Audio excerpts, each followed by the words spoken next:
എന്നെ മാനസികമായിട്ടും ശാരീരികമായിട്ടും പലതവണ ഉപദ്രവിച്ചിട്ടും ഞാൻ എല്ലാം ക്ഷമിച്ചും ഞാൻ കഴുത്തിൽ അയാളുടെ താലിക്ക് വേണ്ടി താലി നീട്ടി കൊടുത്തവളാണ്. അയാൾ എന്നെ വീണ്ടും എന്നെ ചതിച്ചു. എൻ്റെ ജീവൻ പോയാലും ഇവരെല്ലാവരാണ് ഉത്തരവാദികൾ. കാരണം പോലീസ് സ്റ്റേഷനിൽ നിന്ന് വന്നവരെല്ലാം ഇവരുടെ സൈഡായതുകൊണ്ട് എന്നെ മാക്സിമം ഇവിടെ നിന്ന് പുറത്താക്കാനാണ് ശ്രമിച്ചത്. തിരുവനന്തപുരത്ത് മലയൻകീഴ് പോലീസ് സ്റ്റേഷനിലാണ് അഞ്ജു എന്ന യുവതി നേരിട്ട പീഡന പരാതി പുച്ഛിച്ച് ചവറ്റുകൊട്ടയിൽ തള്ളിയത്. അഞ്ജുവിനെ വിവാഹ വാഗ്ദാനം നൽകി വിവാഹം ചെയ്തു എന്ന വ്യാജേന തിരുവനന്തപുരത്തേക്ക് കൂട്ടിക്കൊണ്ടുവരികയും കോവളത്തെത്തിച്ച് മൃഗീയമായി മർദ്ദിക്കുകയും ചെയ്ത ഭർത്താവിനെതിരെ അഞ്ജു പോലീസ് സ്റ്റേഷനിൽ പരാതി നൽകിയെങ്കിലും പരാതി സ്വീകരിച്ചില്ല. ഭർത്താവിൻ്റെ പിതാവ് പോലീസ് ഉദ്യോഗസ്ഥനായതുകൊണ്ടും അയാൾക്കുള്ള ഉന്നത ഉദ്യോഗസ്ഥരുമായുള്ള ബന്ധവുമാണ് കേസെടുക്കുന്നതിൽ നിന്ന് പോലീസ് പിന്മാറിയതെന്നാണ് സൂചന. അഞ്ജുവിനെ ക്രൂരമായി മർദ്ദിച്ച വിവരം മലയൻകീഴ് പോലീസ് അറിഞ്ഞിട്ടും ഇതുവരെ യാതൊരു നടപടിയും സ്വീകരിച്ചിട്ടില്ല.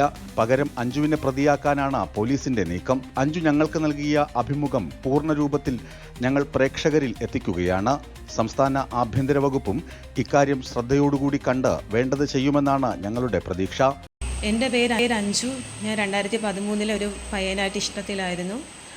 അയാൾ എന്നെ വിവാഹ വാഗ്ദാനം നൽകി ചതിച്ചു. ഞാൻ കേസ് കൊടുത്തു.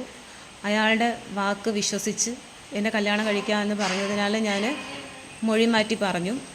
എന്നിട്ട് അയാൾ എന്നെ കല്യാണം കഴിച്ചില്ല. 2024 അയാൾ എന്നെ കല്യാണം കഴിച്ചു. അയാളുടെ പേര് ഷിബിൻ ഗോപൻ. വോക്സ് വാഗണിൽ നിരമൺകര ഷോറൂമിലാണ് വർക്ക് ചെയ്യുന്നത്. അയാളുടെ അച്ഛൻ റിട്ടയർഡ് പോലീസ് ഓഫീസറാണ് CB ഗോപൻ. അമ്മ നിർമ്മല. ചേട്ടൻ ഷിനോജ് ഗോപൻ ആർമിയിലാണ്. ഭാര്യ അശ്വിനി. ഇയാൾ എന്നെ 2024 കല്യാണം കഴിച്ചു. കല്യാണം കഴിച്ചിട്ട് അമ്പലത്തിൽ വെച്ചാണ് താലി കെട്ടിയത്. രജിസ്റ്ററിൽ ഇയാൾ ബുദ്ധിപരമായിട്ട് എന്നെക്കൊണ്ട് കൂടെ സാക്ഷികളില്ല എന്നും പറഞ്ഞ് എന്നെക്കൊണ്ട് സൈൻ ചെയ്യിപ്പിച്ചില്ല. അത് കഴിഞ്ഞ് ഇയാൾക്കൊരു വേറെ റിലേഷൻ ഉണ്ടെന്ന് എനിക്ക് മനസ്സിലായി. ഇയാൾ എന്നെ കോവളത്ത് കൊണ്ടുപോയപ്പോൾ എന്നെ മാനസികമായിട്ട് ശാരീരികമായിട്ട് എന്നെ ഉപദ്രവിച്ചു. ഞാനത് കേസ് കൊടുത്തു. കോവളം പോലീസ് സ്റ്റേഷനിലാണ് കേസ് കൊടുത്തത്. പക്ഷേ ഇവൻ്റെ അച്ഛൻ്റെ സ്വാധീനം കാരണം കേസൊന്നും രജിസ്റ്റർ ചെയ്തില്ല. പിന്നെ ഞാൻ DGPക്കും മിനിസ്റ്റർക്കെല്ലാം മെയിൽ അയച്ചാണ് അവരെന്നെ കേസ് രജിസ്റ്റർ ചെയ്യാൻ വിളിച്ചത്. എന്നിട്ട് ഞാൻ പറയുന്ന മൊഴികളൊന്നും എടുക്കാൻ അവർ തയ്യാറായിരുന്നില്ല. മജിസ്ട്രേറ്റിൻ്റെ മുന്നിൽ പോകുമ്പോഴും ഇവർ ഇത്രയും മൊഴികളെ അവിടെ കൊടുക്കാൻ പാടുള്ളൂ എന്നും പറഞ്ഞ് എന്നെ ഭീഷണിപ്പെടുത്തിയിട്ടുണ്ടായിരുന്നു.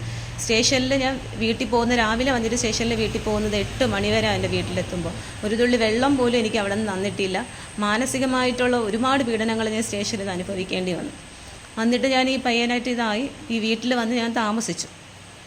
ഞാൻ ഈ പയ്യൻ്റെ വീട്ടിൽ മലയൻകീഴ് മണിയറവിള കുരിശിപ്പാടിൻ്റെ അടുത്താണ് പയ്യൻ്റെ വീട്. ഞാനിവിടെ വന്ന് താമസിച്ചിട്ട് ഈ പയ്യൻ പറഞ്ഞു, നമുക്ക് വേറെ വീട് മാറാം, തൽക്കാലം നീ വീട്ടിൽ പോയി നിൽക്ക്, നമുക്ക് എല്ലാ സീറോയും തുടങ്ങണം, നമുക്ക് വീട് വേറെ മാറണം, ഞാൻ വിളിക്കുമ്പോൾ നീ പുതിയ വീട്ടിലോട്ട് വന്നാൽ മതിയെന്ന് പറഞ്ഞ് എന്നെ ഇവിടെ നിന്ന് പറഞ്ഞു വിട്ടു. പിന്നെ ഈ പയ്യൻ്റെ അനക്കമൊന്നുമില്ല. പിന്നെ സോഷ്യൽ മീഡിയ നോക്കിയപ്പോഴാണ് ഈ പയ്യൻ്റെ എൻഗേജ്മെൻ്റ് എന്ന് പറഞ്ഞൊരു ഫോട്ടോ വന്നത്. ഇത് കണ്ട് ഞാൻ സൂയിസൈഡ് അറ്റംപ്റ്റ് ചെയ്യാൻ വേണ്ടിയിട്ട് എല്ലാ ലെറ്റർ എഴുതി എൻ്റെ സോഷ്യൽ മീഡിയയിൽ ഞാൻ പോസ്റ്റ് ചെയ്തിട്ടുണ്ടായിരുന്നു. തിരിച്ച് ഞാനൊരു വക്കീലിനെ കണ്ട് എൻ്റെ കാര്യങ്ങളെല്ലാം പറഞ്ഞു നോക്കി. അദ്ദേഹത്തിൻ്റെ ഒരു നല്ല മനസ്സുകൊണ്ട് അദ്ദേഹം ഫാമിലി കോർട്ടിൽ കേസ് ഫയൽ ചെയ്തു. എന്നിട്ട് ഇന്ന് ഞാൻ വീണ്ടും ഈ വീട്ടിലോട്ട് മലയൻകീഴ് എന്ന് പറയുന്ന ഷിബിൻ ഗോപൻ്റെ വീട്ടിലോട്ട് ഞാൻ താമസിക്കാൻ വന്നപ്പോൾ ഇവിടെ എല്ലാവരും എന്നെ ബലം പ്രയോഗിച്ച് പുറത്താക്കാനാണ് ശ്രമിച്ചത്. പോലീസുകാർ വന്നു. എന്നിട്ട് ഞാൻ വീട്ടിൽ നിന്ന് പുറത്തു പോകാൻ തയ്യാറായില്ല. അവസാനം CI വന്നിട്ട് ഞാൻ ഇവിടെ താമസിച്ചിട്ടുണ്ടെന്ന് മനസ്സിലായപ്പോൾ അദ്ദേഹം പറഞ്ഞു, എങ്കിൽ കുട്ടി ഇവിടെ നിന്നോട്ടെ എന്നും പറഞ്ഞു പോയി.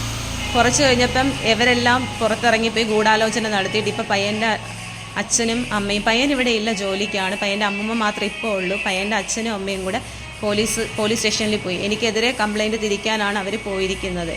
പ്രൊട്ടക്ഷന് വേണ്ടിയിട്ട് 2 പോലീസുകാരെയും ഇവിടെ തന്നിട്ട് പോയി. ഈ പോലീസ് പുറത്ത് നിൽക്കവേ തന്നെ എന്നെ വീട്ടിൽ നിന്ന് മുറിക്കകത്തു നിന്ന് പിടിച്ച് പുറത്താക്കി. എൻ്റെ വാതിലടച്ച് എൻ്റെ കൈക്കും കാലിനെല്ലാം മുറിവ് പറ്റിയിട്ടുണ്ട്. എൻ്റെ കയ്യിലിതാ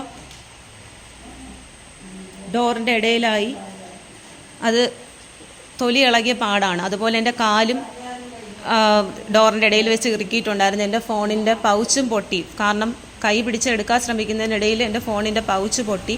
ഒരുപാട് അവരെന്നെ ഉപദ്രവിച്ചു. പോലീസുകാരെ നിന്നിട്ടൊന്നും അവരൊന്നും എൻ്റെ വിളി കേട്ടിട്ട് പോലും അവരൊന്നും വന്ന് എതിർക്കുകയോ ഒന്നും ചെയ്തില്ല. അവരുടെ വീടിൻ്റെ ഹാളിലാണ് ഞാനിപ്പോൾ ഇരിക്കുന്നത്. ഒരു തുള്ളി വെള്ളം പോലും എനിക്ക് കുടിക്കാൻ തന്നിട്ടില്ല. ഇവരുടെ അച്ഛൻ പോലീസ് ഓഫീസർ, റിട്ടയർഡായ പോലീസ് ഓഫീസർ ആയതുകൊണ്ട് ഇവർക്കെല്ലാം അവരുടെ കൂട്ടുണ്ട്. ഞങ്ങൾ സാധാരണക്കാരാണ്. ഞങ്ങളെ സഹായിക്കാനായിട്ട് ആരും ഇല്ല. ഈ മീഡിയ വഴിയെങ്കിലും ഞങ്ങളെ സഹായിക്കണം. എൻ്റെ കല്യാണം നിയമപരമായിട്ട് ഇവരെ കൊണ്ട് രജിസ്റ്റർ ചെയ്ത് എനിക്ക് ഈ വീട്ടിൽ സമാധാനത്തോടു കൂടി താമസിക്കാനുള്ള ഒരു അന്തരീക്ഷം ഉണ്ടാക്കി തരണം. ഇനിയിപ്പോൾ ഇവർ സ്റ്റേഷനിൽ നിന്ന് വരുമ്പോൾ എന്താണ് എനിക്കെതിരെയുള്ള കേസ് കുത്തിത്തിരിപ്പുണ്ടാക്കുന്നതെന്ന് എനിക്ക് അറിയത്തില്ല. എന്നെ എന്ത് ശ്രമിച്ചിട്ട് ഞാൻ ഈ വീട്ടിൽ നിന്ന് ഇറങ്ങാൻ സമ്മതമല്ല. ഞാൻ പറഞ്ഞു എന്നെ അറസ്റ്റ് ചെയ്തുകൊണ്ട് പോട്ടെ, മജിസ്ട്രേറ്റിൻ്റെ മുന്നിൽ ഹാജരാക്കി ഞാൻ കാര്യങ്ങൾ പറയാം.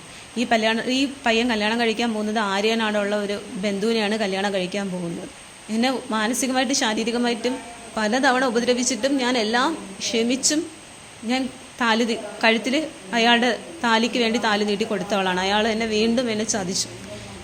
എനിക്ക് നിയമത്തിൻ്റെ മുന്നിൽ എനിക്ക് നീതി കിട്ടണമെന്ന് ഞാൻ താഴ്മയായിട്ട് അപേക്ഷിക്കുന്നത്. എല്ലാ ജനങ്ങളും എനിക്ക് വേണ്ടിയിട്ട് സപ്പോർട്ട് ചെയ്യണം. ഇവരെനിക്കെതിരെ എന്തൊക്കെ ചെയ്യാൻ പോകണമെന്ന് അറിയത്തില്ല.